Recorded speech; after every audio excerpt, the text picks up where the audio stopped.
Bayangkan, sebuah pabrik roti yang selalu ramai, roti-roti yang harum, dan antrian pelanggan yang tak pernah putus. Tapi apa yang terjadi jika rahasia di balik kesuksesan itu adalah pengorbanan manusia? Malam itu, seorang karyawan baru masuk shift malam, dan apa yang ia lihat di ruang pengaduk adonan akan membuat bulu kudukmu berdiri. Halo Sobat Horor, bagaimana kabarnya hari ini? Semoga kalian sehat selalu, dimudahkan segala urusannya, dan rezekinya dilancarkan. Amin. Jangan lupa selalu dukung channel ini dengan cara klik subscribe, dan komen agar saya rajin memberikan konten horor yang terbaik.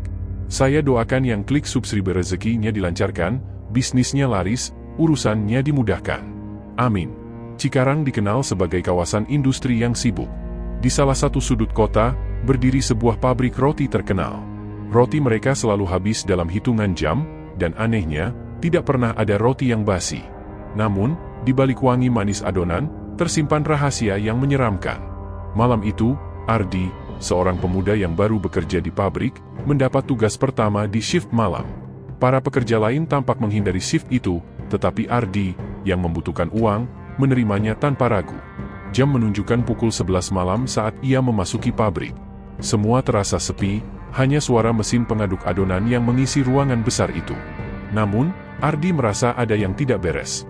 Udara di dalam pabrik terasa berat, seperti ada sesuatu yang mengawasinya dari kegelapan sudut ruangan. Saat Ardi sedang membersihkan lantai dekat mesin pengaduk, ia mendengar suara samar, seperti bisikan. Ia berhenti sejenak, mencoba mendengarkan lebih jelas. Namun, suara itu menghilang. Ah, mungkin cuma angin, pikir Ardi, mencoba menenangkan dirinya. Tetapi tak lama kemudian, suara itu muncul lagi, lebih jelas dan menyeramkan. Kali ini, ia mendengar suara seorang wanita menangis. Ardi menoleh ke arah mesin pengaduk dan terkejut melihat sesuatu yang membuat tubuhnya kaku. Dari dalam adonan yang sedang berputar, muncul tangan pucat, bergerak perlahan seolah meminta tolong. Tangan itu berlumuran adonan putih, jari-jarinya panjang dan kuku-kukunya hitam. Ardi mundur dengan tergesa-gesa, napasnya tersengal. Ini pasti cuma halusinasi, katanya pada dirinya sendiri. Namun, saat ia mencoba meyakinkan dirinya, mesin pengaduk tiba-tiba berhenti dengan sendirinya. Dalam hening yang mencekam, Ardi melihat kepala seorang wanita muncul dari dalam adonan, matanya melotot tajam, dan mulutnya bergerak, seperti ingin mengatakan sesuatu. "Jangan tinggalkan aku, mereka akan mengambilmu juga," bisik suara itu dengan nada memelas. Ardi tidak sanggup lagi. Ia berlari keluar dari ruangan, napasnya terengah-engah. Tapi sebelum ia mencapai pintu keluar, suara langkah berat terdengar mendekatinya. Ia menoleh, dan di ujung lorong, terlihat seorang pria tua dengan wajah penuh luka bakar. Pria itu hanya berdiri diam, namun tatapannya membuat Ardi merasa seperti ditelan kegelapan. "Jangan pernah mencampuri urusan di sini," ucap pria itu dengan suara parau. Seketika, lampu di seluruh pabrik mati, meninggalkan Ardi dalam kegelapan total.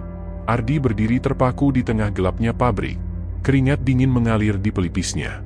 Meski tak bisa melihat, ia masih merasakan kehadiran pria tua tadi. Udara semakin pengap, dan ia merasa ada yang merayap di sepanjang kulitnya, bukan angin, tapi sesuatu yang dingin dan basah. Suara langkah kaki berat yang tadi ia dengar kini perlahan menghilang, tetapi suara lain muncul. Kali ini seperti bisikan-bisikan dari banyak orang, saling bersahutan. Bisikan itu terdengar seperti doa, tetapi bukan doa yang pernah didengar Ardi sebelumnya.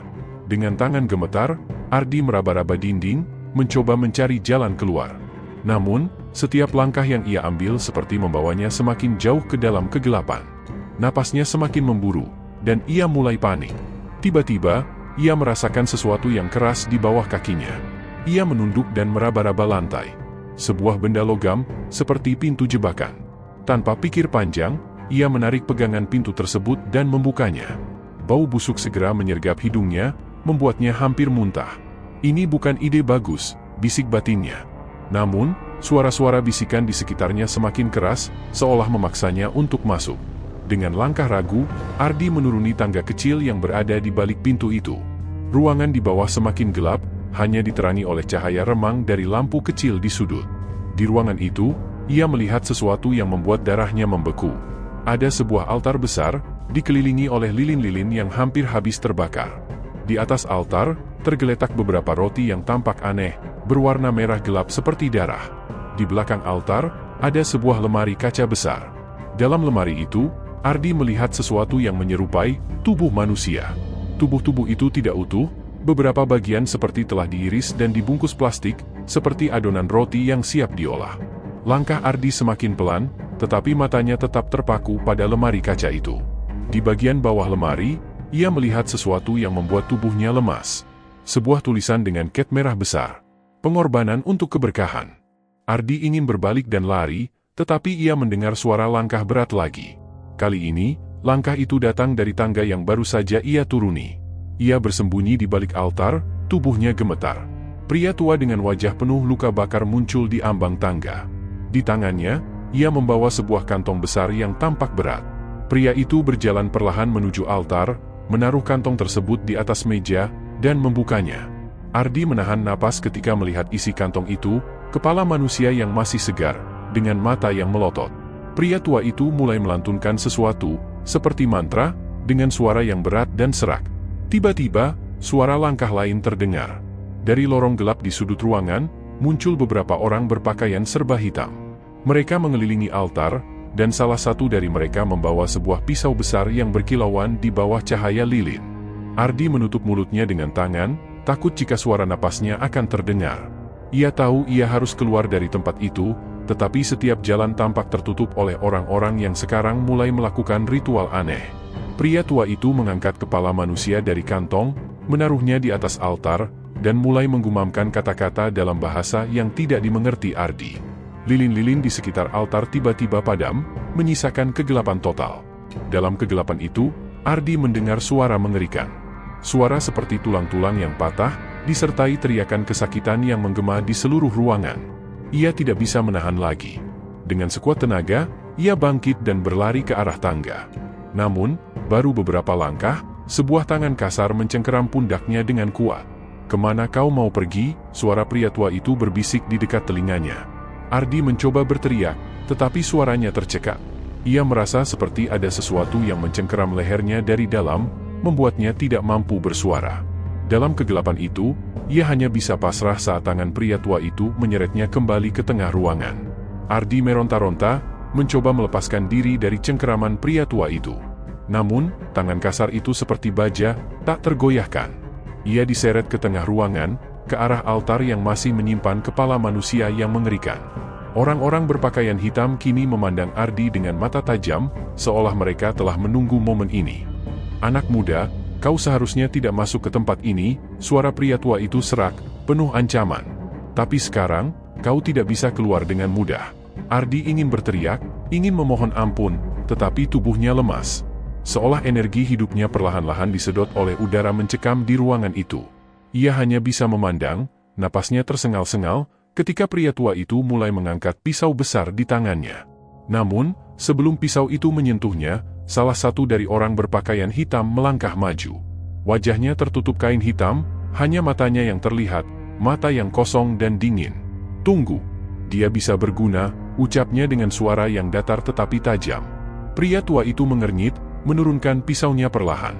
"Apa maksudmu?" "Pabrik ini butuh pengganti," lanjut orang berpakaian hitam itu. "Ritual ini tidak akan bertahan selamanya. Darah baru harus mengikat perjanjian dengan mereka." Mendengar itu, Ardi tersentak. Ia tidak mengerti sepenuhnya, tetapi ia tahu sesuatu yang jauh lebih buruk sedang direncanakan untuknya. "Tapi dia tahu terlalu banyak," bentak pria tua itu. "Justru karena itu," jawab orang itu, nadanya tetap tenang. "Mereka akan menerima dia, atau menghancurkan dia." Pria tua itu menatap Ardi dengan sorot mata benci, tetapi akhirnya ia melepaskan cengkeramannya. Ardi jatuh tersungkur di lantai, tubuhnya gemetar hebat.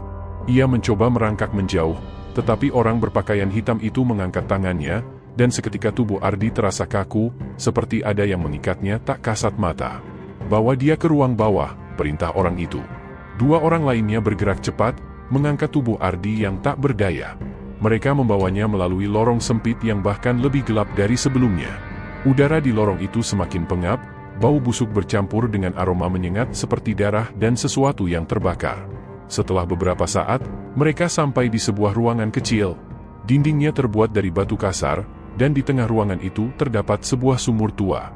Sumur itu terlihat sangat dalam, dengan air yang hitam pekat di dasarnya. Di sekeliling sumur, terdapat simbol-simbol aneh yang diukir di lantai, bercahaya samar seperti bara api. Orang-orang itu menaruh Ardi di tepi sumur, dan orang berpakaian hitam yang tadi berbicara mendekatinya. "Kau akan diberi pilihan," ucapnya. "Bergabung dengan kami, atau menjadi bagian dari pengorbanan berikutnya." Ardi hanya bisa memandang dengan mata penuh ketakutan. Tubuhnya masih kaku, tak bisa bergerak. "Jika kau bergabung," lanjut orang itu, "kau akan menerima kekuatan dan kekayaan yang tak terbayangkan. Tetapi, kau harus menyerahkan sesuatu yang sangat berharga. Jika kau menolak, ya, kau tahu apa yang akan terjadi." Ardi ingin berteriak, ingin memohon, tetapi tidak ada suara yang keluar dari mulutnya. Orang itu mengeluarkan sebuah pisau kecil, berbeda dari pisau besar yang dipegang pria tua tadi. Pisau ini berkilauan dengan ukiran aneh di bilahnya. "Pilihlah," ucapnya sambil menyerahkan pisau itu kepada Ardi. "Buat tanda pengorbanan di tanganmu, dan kau akan diterima. Atau, kita bisa menyelesaikan ini sekarang." Ardi memejamkan matanya, mencoba berpikir. Tetapi bagaimana ia bisa berpikir jernih dalam situasi seperti ini? Semua pilihan tampak seperti jalan buntu yang mengarah pada kematian atau kehancuran. Namun, sebelum ia bisa mengambil keputusan, sesuatu terjadi. Dari dalam sumur, terdengar suara gemuruh. Air hitam itu mulai berputar seperti pusaran, dan sebuah tangan besar dengan kuku panjang dan hitam muncul dari dalamnya. Orang-orang berpakaian hitam itu serempak mundur, tampak ketakutan. Bahkan pria yang tadi memegang kendali terlihat panik. "Mereka tidak setuju," teriak salah satu dari mereka. Tangan besar itu bergerak cepat, mencengkeram kaki salah satu orang berpakaian hitam dan menariknya ke dalam sumur. Jeritan orang itu menggema, lalu terhenti seketika. Darah menyembur dari sumur, membasahi lantai ruangan. Ardi merasa tubuhnya perlahan bisa bergerak kembali. Kesempatan ini tidak ia sia-siakan. Dengan sisa tenaga, ia bangkit dan berlari menuju lorong tempat ia masuk tadi. Di belakangnya, suara gemuruh dan jeritan terus terdengar. Ardi tidak berani menoleh. Ia hanya tahu satu hal, ia harus keluar dari tempat itu, atau ia akan menjadi korban berikutnya. Ardi berlari sekuat tenaga melalui lorong sempit yang dipenuhi bau darah dan aroma menyengat seperti dupa terbakar. Jeritan dan suara gemuruh dari ruangan tempat sumur berada semakin jauh, tetapi rasa takut di dadanya tidak berkurang. Ia tahu ia belum aman. Sesampainya di pintu kayu yang tadi ia lewati, Ardi mendorongnya dengan keras. Pintu itu berderit, dan ia mendapati dirinya kembali di ruangan besar dengan altar mengerikan di tengahnya. Namun, ruangan itu sekarang kosong. Tidak ada seorang pun di sana. Ardi tidak punya waktu untuk berpikir. Ia melangkah cepat menuju pintu keluar yang mengarah ke halaman pabrik. Namun, saat ia hampir sampai, sesuatu yang dingin menyentuh tengkuknya. "Jangan pikir kau bisa kabur semudah itu," suara pria tua dari belakang membuat tubuh Ardi membeku. Ia berbalik perlahan dan melihat pria tua itu berdiri dengan wajah penuh amarah. Matanya menyala merah seperti bara api, dan di tangannya ada tongkat kayu yang ujungnya bersinar merah. "Kau telah mengusik perjanjian kami dengan mereka." Pria tua itu menghentak tongkatnya ke lantai, dan seketika lantai di bawah Ardi bergetar. Dari sudut-sudut ruangan, muncul bayangan hitam yang bergerak seperti kabut, melingkar-lingkar, dan mendekati Ardi. Ia mencoba lari, tetapi kakinya terpeleset, dan ia terjatuh ke lantai yang kini terasa panas seperti bara api. Bayangan itu mendekat, mengelilinginya, membuat udara di sekitarnya semakin dingin hingga ia kesulitan bernapas. Namun, sebelum bayangan itu bisa menyentuhnya, terdengar suara gemuruh dari luar. Pabrik itu bergetar, seolah-olah ada sesuatu yang sangat besar sedang mendekat. Pria tua itu menoleh dengan raut wajah panik. "Mereka datang, lebih awal dari seharusnya," gumamnya. Ardi tidak mengerti apa yang sedang terjadi, tetapi ia memanfaatkan momen itu. Dengan sekuat tenaga, ia bangkit dan berlari ke pintu keluar. Kali ini, pria tua itu tidak sempat menghentikannya. Ketika Ardi berhasil keluar dari pabrik, ia mendapati malam di luar terasa lebih gelap dari biasanya. Udara dingin menusuk tulang, dan suara gemuruh tadi kini terdengar semakin jelas. Ia melihat ke belakang, ke arah pabrik, dan matanya membelalak. Bayangan hitam yang tadi mengejarnya kini keluar dari jendela-jendela pabrik, melayang di udara seperti awan gelap yang hidup. Dari dalam bayangan itu, muncul sosok besar dengan tubuh seperti manusia, tetapi wajahnya penuh luka dan matanya kosong. Sosok itu mengeluarkan suara rendah, seperti rintihan yang menggetarkan bumi. Ardi berlari sekuat tenaga ke arah jalan raya, berharap ada seseorang yang bisa membantunya. Namun, di tengah perjalanan, ia mendengar langkah kaki di belakangnya. Langkah yang berat dan lambat, tetapi penuh ancaman. Ia menoleh, dan matanya menangkap sosok pria tua itu, berjalan dengan tongkatnya. Di belakangnya, sosok bayangan besar itu mengikuti, dengan tatapan kosong yang mengarah langsung pada Ardi. "Kau tidak bisa kabur dariku, anak muda," suara pria tua itu menggema di udara malam. "Perjanjian ini sudah ditetapkan, dan kau sekarang adalah bagian darinya." Ardi semakin panik. Jalan raya masih terlalu jauh, dan ia merasa napasnya semakin berat. Langkah-langkah di belakangnya semakin dekat, dan udara di sekitarnya semakin dingin. Namun, tiba-tiba, dari arah hutan di samping jalan, muncul cahaya terang. Cahaya itu begitu kuat hingga bayangan besar itu berhenti dan mengeluarkan suara jeritan melengking. Pria tua itu juga tampak terkejut, melindungi matanya dengan tangan.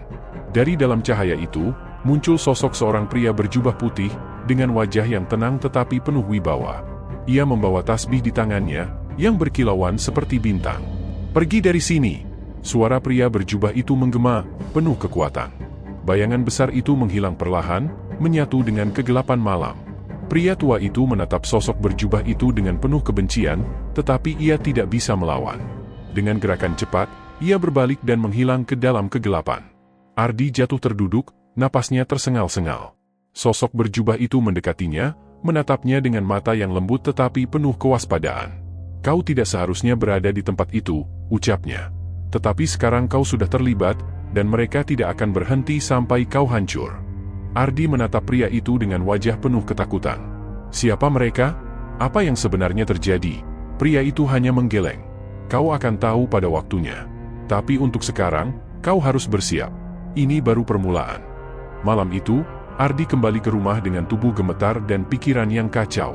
Kata-kata pria berjubah putih terus terngiang di kepalanya. Ini baru permulaan. Sesampainya di rumah kontrakannya, suasana terasa sangat sunyi, lebih sunyi dari biasanya. Ia mengunci pintu dan mematikan lampu, berharap bisa beristirahat, tetapi matanya terus memandangi sudut-sudut ruangan dengan penuh waspada. Rasanya seperti ada sesuatu yang mengawasi. Ardi mencoba tidur, tetapi bayangan peristiwa tadi terus menghantuinya. Setiap kali ia menutup mata, ia melihat wajah pria tua itu, suara gemuruh bayangan hitam, dan sosok besar dengan tatapan kosong. Jam di dinding berdetak pelan, tetapi setiap detaknya terdengar semakin keras di telinga Ardi, hingga terasa seperti pukulan palu yang menghantam otaknya. Sekitar pukul 2 dini hari, Ardi mendengar sesuatu. Suara itu berasal dari luar jendela kamarnya, seperti langkah kaki yang menyeret-nyeret. Ardi menahan napas, berusaha mendengarkan lebih jelas. "Siapa di luar?" gumamnya pelan, lebih kepada dirinya sendiri. Langkah itu berhenti, tepat di depan jendela. Ardi merasakan keringat dingin mengalir di pelipisnya. Ia mencoba mengintip melalui tirai, tetapi hanya kegelapan yang ia lihat. Tiba-tiba, kaca jendelanya berembun, seperti ada seseorang yang mengembuskan napas ke sana. Dari dalam embun itu, perlahan muncul sebuah tulisan. Ardi terbelalak saat membaca. "Kami akan kembali." Ia mundur ketakutan, menabrak meja kecil di belakangnya hingga sebuah gelas jatuh dan pecah. Suara itu terdengar begitu keras di keheningan malam. Tapi kemudian, sesuatu yang lebih mengerikan terjadi. Dari dalam gelas yang pecah itu, keluar cairan hitam pekat seperti darah yang mengalir ke lantai, membentuk pola lingkaran aneh. Ardi tidak bisa lagi menahan diri. Ia mengambil tas dan berlari keluar dari rumah, tanpa peduli pada apapun yang ia tinggalkan di belakang. Jalanan sepi, hanya ada beberapa lampu jalan yang berkedip-kedip seperti hampir mati. Di tengah pelariannya, Ardi mendengar suara langkah kaki lain yang mengikuti dari belakang. Ia menoleh, tetapi tidak ada siapapun. Namun, suara itu terus ada, semakin keras, semakin dekat. "Berhenti menggangguku!" Ardi berteriak, tetapi suaranya hanya menggema di jalan kosong. Tiba-tiba, sebuah tangan mencengkeram bahunya dari belakang. Ardi menoleh dengan cepat, dan ia melihat seorang pria dengan wajah rusak, penuh luka bakar, menatapnya dengan tatapan penuh kebencian. "Kau mengambil sesuatu yang bukan milikmu," suara pria itu terdengar seperti bisikan serak. Ardi terjatuh ke tanah, tubuhnya gemetar hebat. Ia mencoba merangkak mundur, tetapi pria itu mendekat, mengulurkan tangan seperti ingin meraih lehernya. Namun, sebelum pria itu menyentuhnya, sosok berjubah putih dari malam sebelumnya muncul lagi, kali ini dengan cahaya yang lebih terang. "Pergi!" suara pria berjubah itu bergema, dan sosok menyeramkan itu menghilang dalam jeritan memilukan. Pria berjubah itu membantu Ardi berdiri. "Aku sudah bilang, ini belum selesai. Kau harus bersiap menghadapi yang lebih besar." Ardi menatapnya dengan wajah penuh kebingungan. "Kenapa mereka mengejarku? Aku tidak melakukan apa-apa." Pria berjubah itu menghela napas panjang. "Kau telah membuka sesuatu yang seharusnya tetap tersembunyi. Pabrik itu adalah tempat di mana mereka melakukan ritual untuk mempertahankan kekuatan pesugihan mereka. Dengan kau masuk ke sana, kau telah mengusik keseimbangan perjanjian mereka. Tapi aku tidak mau terlibat. Aku hanya ingin hidup tenang." Ardi hampir menangis. Pria itu menatapnya tajam. "Tidak ada jalan mundur. Kau harus menghadapi ini atau mereka akan terus menghantui hidupmu. Mereka adalah bagian dari perjanjian gelap yang tidak bisa kau hindari." Pria berjubah itu menyerahkan sesuatu kepada Ardi, sebuah kalung kecil dengan jimat berbentuk segitiga. "Ini akan membantumu sementara, tetapi kau harus mencari tahu cara memutuskan perjanjian itu sepenuhnya. Dan satu hal lagi, jangan kembali ke rumahmu." Ardi menatap kalung itu, menggenggamnya erat. "Apa yang harus aku lakukan sekarang?" Pria berjubah itu tersenyum tipis. "Kau harus melawan ketakutanmu, dan kau harus menemukan seseorang yang bisa membantumu memahami kekuatan gelap ini." Sebelum Ardi sempat bertanya lebih lanjut, pria berjubah itu menghilang dalam cahaya terang, meninggalkan Ardi sendirian di tengah jalan yang gelap. Ardi tahu hidupnya tidak akan pernah sama lagi. Dan apa yang menunggunya di depan masih menjadi misteri yang lebih menakutkan dari apapun yang pernah ia bayangkan. Ardi terbangun keesokan harinya di sebuah penginapan kecil di pinggir kota. Malam sebelumnya ia tak sanggup kembali ke rumahnya, memilih menginap di tempat yang tampak paling aman meskipun lusuh dan penuh debu. Namun, mimpi buruk tetap menghantuinya, bayangan wajah pria rusak, tulisan di kaca, dan suara langkah kaki itu terus muncul dalam tidurnya. Ketika pagi menjelang, Ardi memutuskan untuk mencari tahu lebih dalam tentang pabrik roti itu. Ia teringat akan seorang temannya, Pak Hasan, seorang mantan karyawan pabrik yang dulu bekerja di sana selama bertahun-tahun sebelum tiba-tiba berhenti tanpa alasan yang jelas. Ia menghubungi Pak Hasan dan memohon untuk bertemu. Setelah beberapa bujukan, akhirnya Pak Hasan setuju. Mereka bertemu di sebuah warung kopi kecil yang sepi, jauh dari keramaian.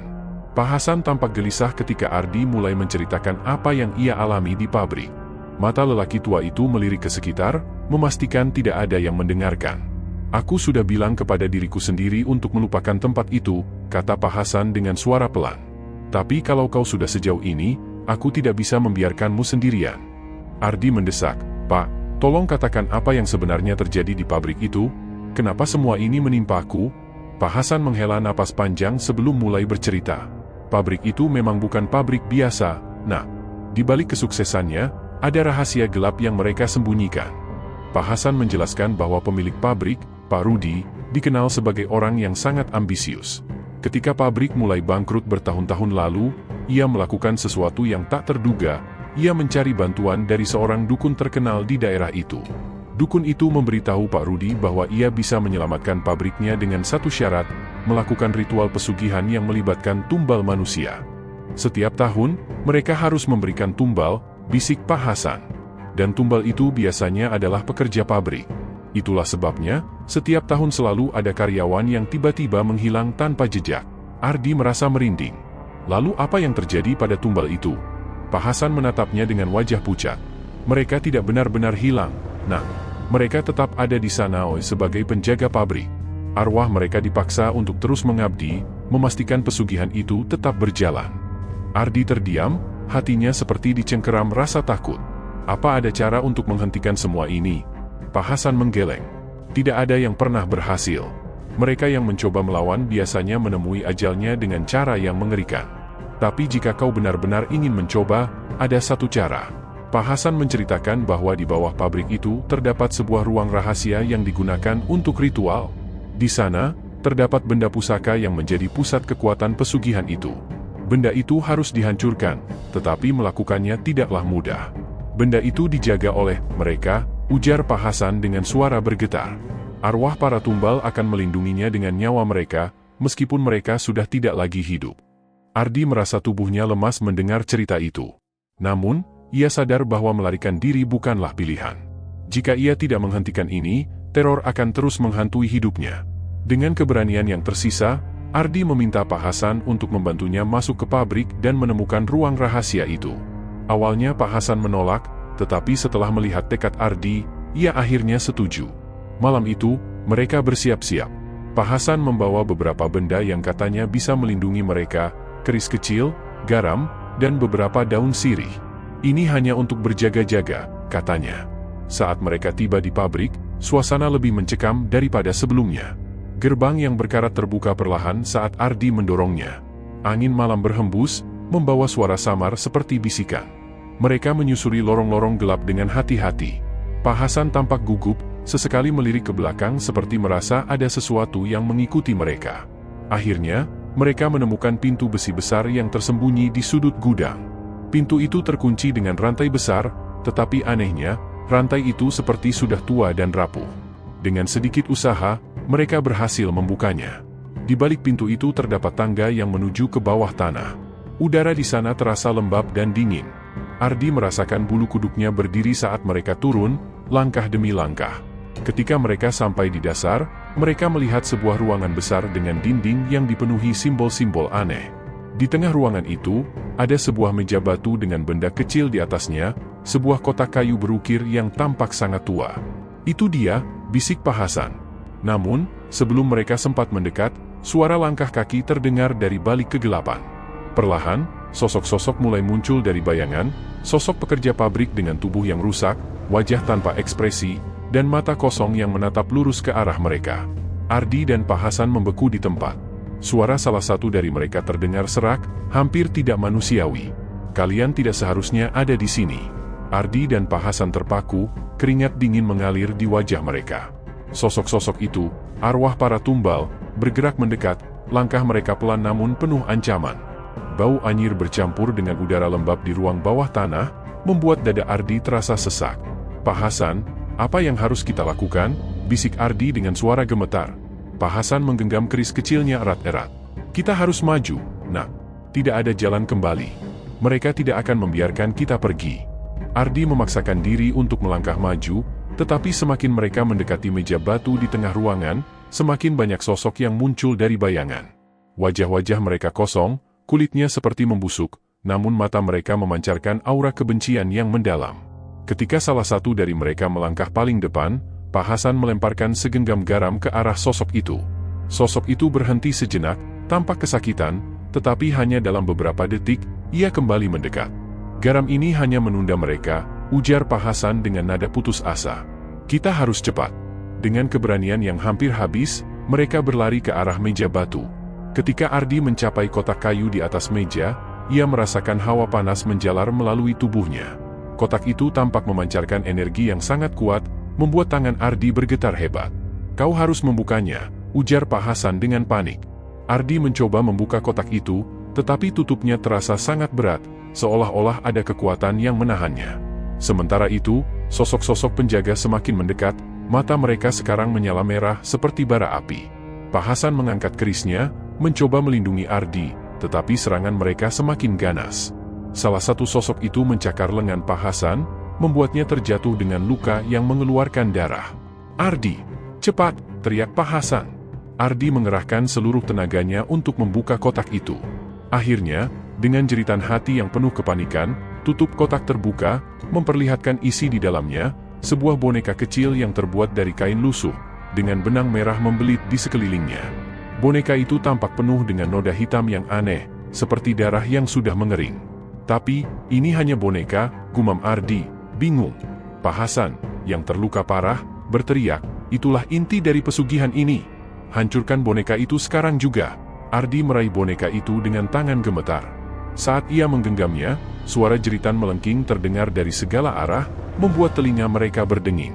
Para penjaga tiba-tiba berhenti bergerak, seolah-olah merasakan sesuatu yang tidak beres. Namun, sebelum Ardi sempat menghancurkan boneka itu, sosok besar muncul dari bayangan. Sosok itu jauh lebih menakutkan daripada penjaga lainnya, tubuhnya besar dengan kulit yang menyerupai batu, dan matanya yang menyala merah tampak penuh amarah. Itu penjaga utama," ujar Pak Hasan dengan napas tersengal-sengal. "Dia yang melindungi kekuatan pesugihan ini." Sosok besar itu melangkah maju, setiap langkahnya menggema seperti gemuruh. Ia mengulurkan tangan yang besar, mencoba meraih Ardi. Dalam kepanikan, Ardi menggenggam boneka itu lebih erat. "Tolong, jangan biarkan mereka menang," seru Pak Hasan. meskipun suaranya mulai melemah.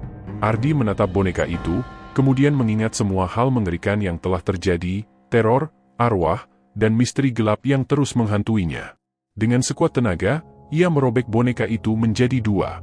Jeritan yang sangat memekakkan telinga memenuhi ruangan, diikuti oleh ledakan cahaya yang menyilaukan. Sosok besar itu berhenti, tubuhnya mulai hancur perlahan, berubah menjadi abu yang tertiup angin. Sosok-sosok penjaga lainnya juga lenyap, meninggalkan ruangan itu dalam keheningan yang mengerikan. Ardi jatuh terduduk, napasnya tersengal-sengal. Pak Hasan terbaring di lantai, wajahnya pucat namun terlihat lega. "Kau berhasil, Nak, kau menghancurkan inti pesugihan itu." Namun, sebelum mereka sempat merayakan keberhasilan mereka, ruangan mulai bergetar hebat. Batu-batu besar mulai berjatuhan dari langit-langit. "Tempat ini akan runtuh. Kita harus keluar," teriak Ardi.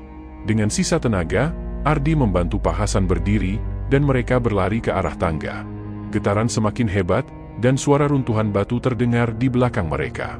Ketika akhirnya mereka berhasil keluar dari pabrik, mereka melihat bangunan itu perlahan tenggelam ke dalam tanah, seolah-olah ditelan oleh bumi. Namun, saat mereka berpikir semuanya sudah berakhir, Ardi mendengar bisikan pelan di telinganya. "Kamu hanya menghancurkan tubuh kami, tapi roh kami akan tetap ada." Ardi membeku di tempat, menyadari bahwa teror ini mungkin belum sepenuhnya berakhir. Ardi berdiri mematung di depan pabrik yang kini hanya menyisakan tanah yang retak dan berasap. Udara malam terasa dingin, tapi keringat dingin terus mengalir di wajahnya. Bisikan yang ia dengar tadi terus terngiang di telinganya. Pak Hasan, yang bersandar pada Ardi dengan tubuh penuh luka, perlahan membuka matanya. Kita berhasil, kan?" tanyanya dengan suara lemah. Ardi tidak menjawab. Ia hanya memandangi bekas pabrik yang kini tenggelam, mencoba meyakinkan dirinya bahwa semuanya sudah selesai. Namun, saat mereka mulai berjalan menjauh, suara gemuruh terdengar dari arah bekas pabrik. Ardi dan Pak Hasan menoleh dengan cepat. Dari retakan tanah itu, muncul kepulan asap hitam pekat yang membubung ke langit. Asap itu tampak hidup, bergerak seperti ular yang mencari mangsa. "Tidak, ini tidak mungkin," ujar Pak Hasan, matanya membelalak ngeri. "Ritual itu mungkin dihentikan, tapi kutukan pesugihan ini terlalu kuat. Mereka tidak akan pergi begitu saja." Asap hitam itu tiba-tiba menyebar, membentuk bayangan besar di udara. Dalam bayangan itu, wajah menyeramkan muncul, matanya merah menyala, dan suara tawa yang dingin menggema di seluruh area. "Kalian pikir ini sudah berakhir?" suara itu berbisik, namun terdengar jelas di telinga mereka. "Kami adalah bagian dari tempat ini. Dan kami akan kembali, lagi, dan lagi." Ardi merasakan jantungnya berdetak kencang. "Apa yang harus kita lakukan sekarang, Pak? Bukankah kita sudah menghancurkan boneka itu?" Pak Hasan, yang kini tampak semakin lemah, menarik napas panjang. Boneka itu hanya salah satu dari banyak segel yang mengikat kekuatan mereka. Selama pabrik ini dibangun di atas tanah terkutuk, mereka akan selalu punya cara untuk kembali. Ardi merasa putus asa. Lalu, bagaimana caranya menghentikan ini selamanya? Pak Hasan terdiam sejenak, matanya menerawang. "Ada satu cara, tapi risikonya terlalu besar. Tanah ini harus dibersihkan sepenuhnya, dan itu berarti seseorang harus mengorbankan dirinya untuk menyegel mereka di tempat ini, selamanya." Ardi terkejut. "Mengorbankan diri? Tidak, itu terlalu gila. Pasti ada cara lain." Namun sebelum mereka bisa membahas lebih jauh, bayangan besar itu mulai bergerak ke arah mereka. Udara di sekitar mereka terasa semakin berat, seperti ada tangan tak terlihat yang mencengkeram tubuh mereka. "Kalian tidak bisa lari," suara itu kembali berbisik. "Kami akan memastikan kalian menjadi bagian dari kami." Pak Hasan menggenggam lengan Ardi dengan sisa tenaganya.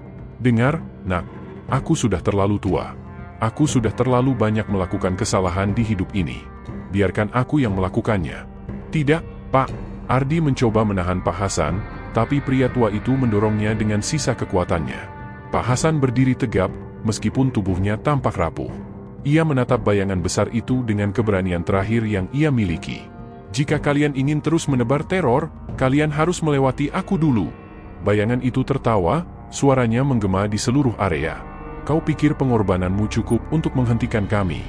Pak Hasan mengangkat keris kecilnya, memotong telapak tangannya hingga darah mengucur deras. Dengan darah itu, ia menggambar simbol di tanah, simbol yang tampaknya memiliki kekuatan kuno. "Dengan darahku, aku menyegel kalian di sini untuk selamanya," ujar Pak Hasan dengan suara tegas. Bayangan itu mulai menggeram, mencoba menyerang, tetapi simbol di tanah mulai bersinar terang. Cahaya itu menyelimuti seluruh area, membuat bayangan itu berteriak kesakitan. Ardi hanya bisa menyaksikan dengan air mata mengalir. Cahaya semakin terang, hingga akhirnya semuanya menjadi gelap. Ketika Ardi membuka matanya, ia mendapati dirinya berdiri sendirian di tengah tanah yang kini kembali sunyi. Tidak ada bayangan, tidak ada asap hitam, dan tidak ada Pak Hasan. "Pak Hasan," panggil Ardi, suaranya gemetar. Tidak ada jawaban. Hanya angin malam yang berhembus pelan, seolah-olah membisikkan sesuatu.